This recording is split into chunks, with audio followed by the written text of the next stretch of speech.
Grabe, halos hindi na gumagalaw ang EDSA. Tingnan nyo ito. Siksikan ng mga sasakyan, ang mga rider nagsisiksikan para lang makalusot at kalahati ng northbound lane ay okupado. Ano nga ba talaga ang sitwasyon dito sa may Mega Mall, Ortigas? Samahan nyo ako sa biyahe natin today.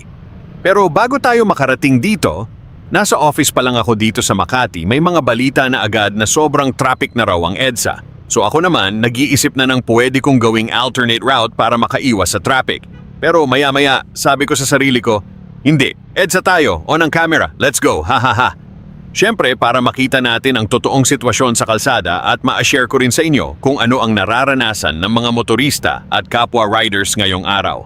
Kaya tara, samahan nyo ako sa biyahe natin at tingnan natin kung gaano nga ba kabigat ang traffic sa EDSA.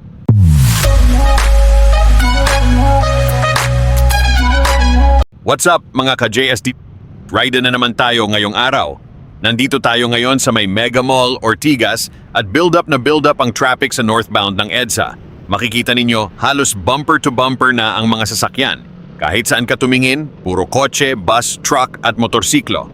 Napansin ko rin na kalahati ng northbound lane ng EDSA ay okupado ng mga nagrarally. Dahil dito, mas lumit ang espasyo para sa mga dumadaang sasakyan, kaya lalo pang bumagal ang daloy ng trapiko. Siyempre, karapatan ng bawat isa ang magpahayag ng kanilang saloobin sa mapayapang paraan.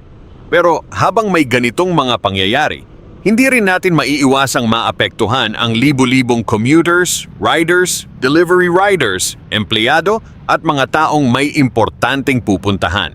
Tingnan ninyo ang mga rider. Isa-isa silang nagsisiksikan sa maliit na espasyong natitira para lang makausad kahit kaunti. Pero reminder lang mga ka-rider, hindi porket may maliit na butas ay kailangan na agad sumingit. Mas importante pa rin ang ligtas na pagmamaneho kaysa makarating ng ilang minuto ng mas maaga. Minsan, ang isang maling desisyon sa pagsingit ay pwedeng mauwi sa aksidente. Kaya kung talagang mabigat ang traffic, konting pasensya lang.